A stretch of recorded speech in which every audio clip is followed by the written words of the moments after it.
Hi folks, and welcome to our unit on gender and spectatorship. We are going to be spending all of our time looking closely at, more or less, this one film, Vertigo, and this one text. So it's a lot less reading than the other weeks, though the reading is a bit harder. But it's also reading that I hope means something to you. This is a famous text. It is responsible for the term male gaze, which has made its way into popular culture. So I hope that you get something out of this reading this text, even though it is quite a difficult read because it's so academic. So let's just try to wade through the text by looking closely at what Laura Mulvey herself says. She begins the paper by saying this paper intends to use psychoanalysis to discover where and how the fascination of film is reinforced by pre-existing patterns of fascination already at work within the individual subject and the social formation that have molded him. What is she saying? Well, she's basically saying, I have this discourse called psychoanalysis that has already helped us understand what the human subject is and how the human subject thinks. And she's saying, I can help you figure out how this fascination with this medium we call film and this thing we call narrative movies is tied to the psychoanalytic structures of human subjectivity. That is, the way people are according to this field of thought. She then says psychoanalytic theory is appropriate here as a political weapon, demonstrating the way the unconscious of patriarchal society has structured film form. Now it gives you a sense that what she's after is uncovering the way in which patriarchy works, that is the rule by men and masculinity that has seeped into civilization. She's trying to say that this has structured film form. So what does she mean by film form? Well, lucky for us, that's the whole point of this class. So she might look at this class with some skepticism and say, why are you thinking about the politics of form, right?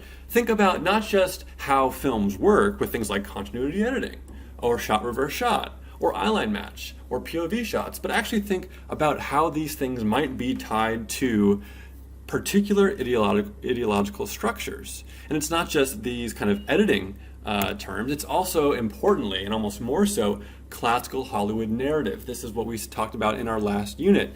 What Laura Mulvey is doing is very much a continuation of what we did last unit, which was about narrative and narration. She's particularly interested in this idea. The character is the principal causal agency, and causality is the prime unifying principle. She wants to say, if that's the case, what does it mean that in 30s, 40s, and 50s Hollywood cinema, usually our principal causal agency is a man, often a heterosexual white man, and often when women are involved, they don't have agency, but are kind of acted upon. She is interested in this tendency and interested in what this tendency does in a world that subjugates women and is privileged according to men. Now, what about psychoanalytic theory? I'm not going to presume that you know what this is. I'm going to do a little bit to kind of at least give an introduction to what she means by psychoanalytic theory. So what is it? Psychoanalysis, first of all, is not psychology. They're not the same thing, though the histories of both disciplines kind of converge at certain points. It's a set of theories, you can say, and therapeutic techniques related to the study of the unconscious mind. And there's one big name here that's associated with this field, and it's Sigmund Freud. There's another name you might not know as much or as intimately, and that name is Jacques Lacan. And some of Lacan's theories are mentioned throughout the article. I'm not going to get too deep into them, but you should just know that Lacan is a kind of mid-20th century French thinker who draws a lot on Sigmund Freud, and they are both, by our estimation, in the field of psychoanalysis. So, what are the main tenets of psychoanalysis? Well, you've probably heard of this notion of the unconscious, and the unconscious is related to the conscious. So the simplest way that we can summarize this is to say that the conscious is a small portion of the mind we're aware of in our day-to-day lives. The thoughts that I have, the sense perceptions that I have, the opinions that I form. The unconscious, however, according to the theory, is the desires and drives that we are unaware of, but often influence our actions and behaviors. Things like fears that I'm not quite, mindful of. Unacceptable sexual desire that society, by virtue of its repression, will not encourage me to acknowledge. Or things like violence or violent motives, or things like shameful needs and experiences. These are often relegated to the unconscious for the psychoanalyst. Some more tenets of psychoanalysis that draw out of this tension between conscious and unconscious. So according to Freudian psychoanalysis, a person's development is determined by often forgotten events in early childhood rather than by inherited traits alone. Those forgotten events heavily revolve around the family unit, mother, father, child, and a discovery of sexual difference. That literally means the, primary or first citing of the fact that biologically male and biologically female individuals have different sex organs. That's literally what that means. That human behavior and cognition are largely determined by irrational drives that stem from repressed memories of these particular events. And finally, that the liberation from these effects of the repressed unconscious, effects which are often harmful or not good for me, is achieved by bringing this material into the conscious mind through therapeutic intervention. Right? Imagine the stereotype of the Freudian subject lying on Freud's couch, talking in a kind of automatic way, letting words just flow, and the Freudian kind of writing down the thoughts, interpreting them, imagining or trying to theorize what those words kind of suggest rather than what they say literally depict. Psychoanalytic feminism. If you're familiar with the theories of Freud, but not familiar with the idea of psychoanalytic feminism, you might think this seems like an oxymoron. Freud, after all, very much privileged the masculine subject. And many of his theories have been interpreted as misogynist themselves because they seem to suggest that man, by his very nature, has something that woman lacks, namely the phallus, right? However, there is a way in which a particular discourse of feminism draws on these collections of theories in order to diagnose why patriarchy exists in the first place, and then uses those principles to try to fight patriarchy by spreading the understanding of how it works, right? So these universal unconscious forces can be examined as explanations for all kinds of phenomena, including misogyny and its cultural exponents, including Hollywood cinema, right?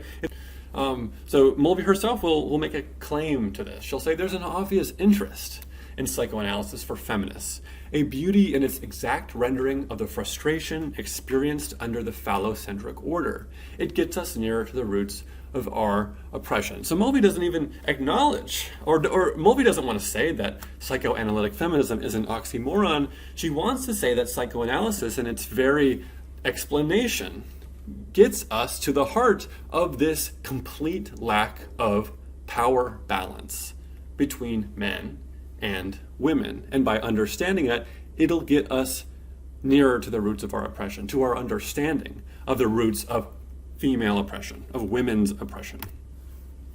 So what are the key tenets for Mulvey? What is she getting from psychoanalysis that informs her work in the visual pleasure essay? Well, namely, this idea that comes from this moment, and this might seem strange to you, and indeed it should seem strange, but really this is what she means by this term castration anxiety. Remember when I mentioned that the forgotten events that shape our desires and anxieties revolve around the discovery of sexual difference, where there's a particular narrative of discovery of sexual difference that happens to little boys. That the male fear of emasculation, that is, what a Freudian might diagnose as a general fear that men have of losing the power that they claim or that they have been given, is founded upon the childhood discovery of sexual difference. That is, when boys discover that cis girls, biologically female children, don't have penises. And I know it seems rather strange to say that a fear of loss of power revolves around a discovery of sex organs, but this is kind of a cultural myth-making attached to, say, things like having a mother, a father, or things like discovering sexual difference. Okay, so if men fear castration, and this is where the visual pleasure and narrative cinema argument starts to begin, right? Mulvey will say something like, if men fear castration, not consciously, of course, you might say, then the image of woman signifies the threat of castration. So, wow, how are men going to deal with that? And you see the logic here. She says, if men fear castration, right, the loss of their power symbolically through the loss of their phallus or their penis, then the image of woman that is a kind of person who lacks the phallus would itself signify the very threat of castration, in her theory. Then, how are men who are watching these movies or making these movies going to deal with that idea that woman signifies threat? And this is where the two parts of the male gaze come in, right? This video, we're only going to talk about the first part of the male gaze, which is the one that I think most of us are most familiar with. The idea of looking at women as objects, right? If women pose a threat, strategy number one is to subjugate the image of woman by objectifying the image of woman. She says in their traditional exhibitionist role, women are simultaneously looked at and displayed, with their appearance coded for strong visual and erotic impact so that they can be said to connote to be looked at-ness.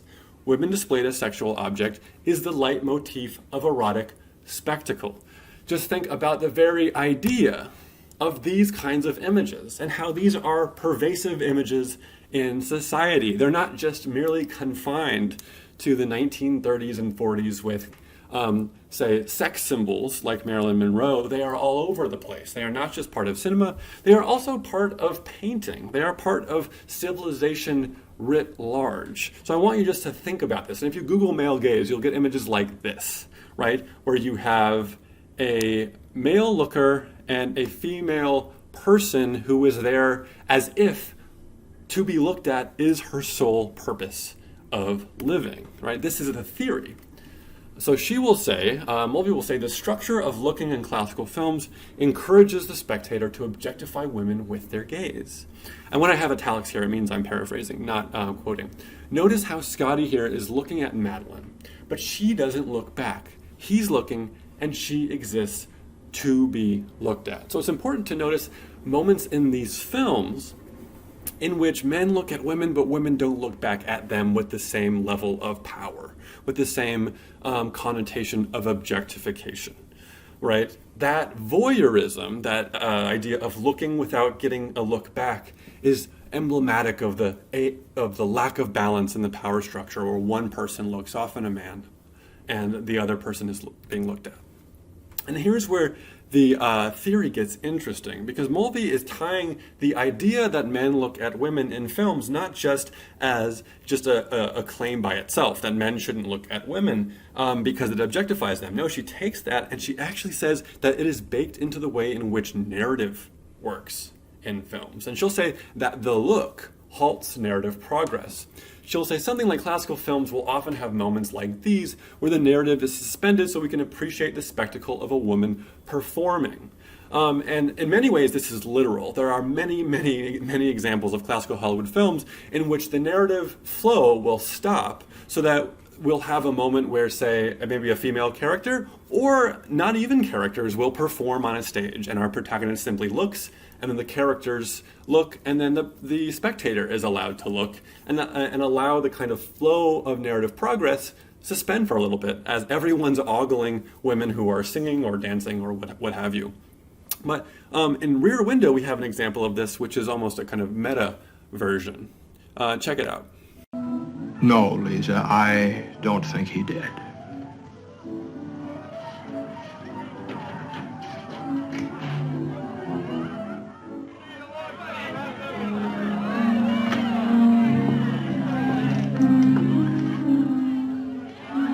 What do you think?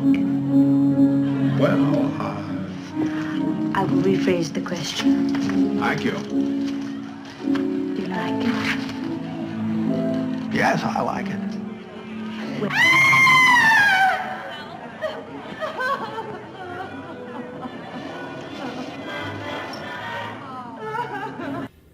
So notice that this is a pivotal scene in the film, or rather, it's right before a pivotal scene in the film when the woman screams because her dog has died. This is at the moment in which almost everything is lost for Jeff because he has been delivered a kind of death blow of evidence by his friend Doyle. But at this moment, this is a kind of interim moment where it's almost as if we, alongside Jeff, are going to be given the chance to simply look. And Jeff's kind of his performance here is very much giving off the idea of an objectifying look, right? His eyes move upward even before he's able to remove his glass from his face, right? The eye kind of says everything. And what do we get? An eyeline match, right?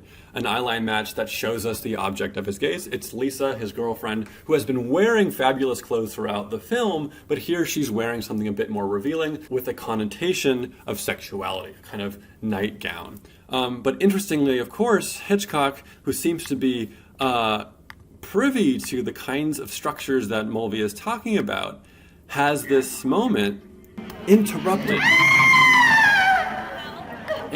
by narrative. So not only would you say generally that the look halts narrative progress, in this instance we get it right back to narrative progress. The narrative progress, signified by the scream, also halts the look, or the cessation of narrative, for the sake of pure objectifying visual pleasure.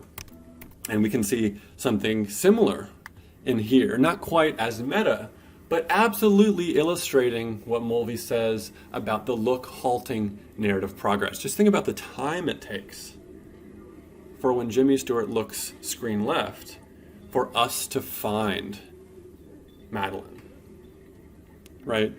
It's almost here as if the slow movement of the camera, which moves backward, right?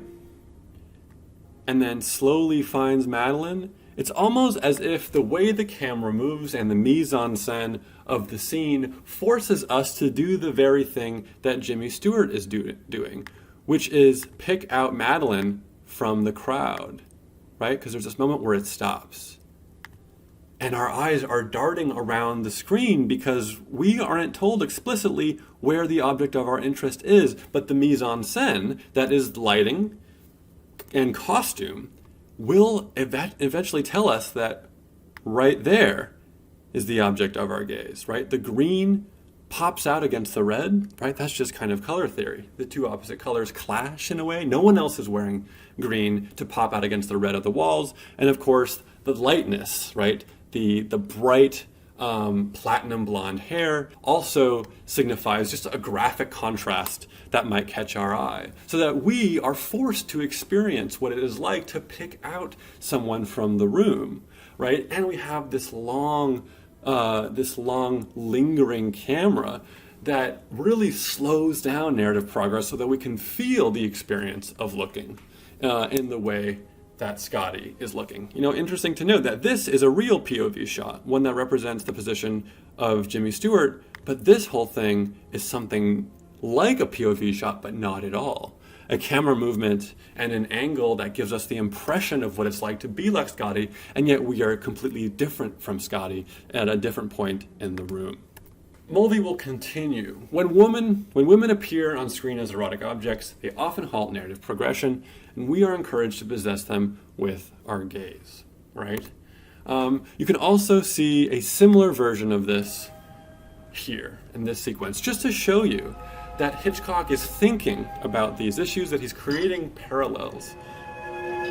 Notice just how structurally similar this sequence is. This is after Scottie has brought back Madeline, after her dip into the water, and now he's brought her back to his own apartment, right? He's kind of setting the stage for almost a romantic encounter, and yet the sequence begins with this utter lack of balance of power, where he is the one who possesses the gaze, and he is located here on the right side of the frame. He looks left toward where Madeline is, and then the camera almost simulates the time it takes for him to look by beginning to rotate in that direction, just like we got in the Ernie sequence. But here we'll get new pieces of information that make things a bit darker and a bit more sexually objectifying. For one, of course, if we have been paying attention, we notice that in our journey from the looker to the looked, we see Madeline's dress not on her, right? Suggesting that at some point, Scottie maybe undressed her, right? Giving us this imagination of this kind of sexual display of power, something that we should be kind of nervous about, in a sense, if we are really paying attention to the film, right? There is sexual subjugation happening, and it's being suggested merely with the movement of the camera. And I'll give you one more example of the look halting narrative progress with this famous shot from the film. It's yet another example in which a visual display seems to slow down narrative progress. And it's a shot that really participates in the history of cinema. It's a shot that should remind us of a famous shot from The Wizard of Oz, when Dorothy opens the door to Oz just like this. And what we get is a world of Technicolor. Here, we get a similar thing. A kind of dark beige and brown alleyway is turned into a complete visual display of vibrantly colored flowers, right? And we're not getting narrative right now. We're simply getting the idea of one person looking at another who is not aware of that person looking at them. But of course, as we'll talk about later in this series of video lessons, when you watch the film again, you'll realize that it's not as simple as that. Madeline, in fact, knows exactly what she's doing.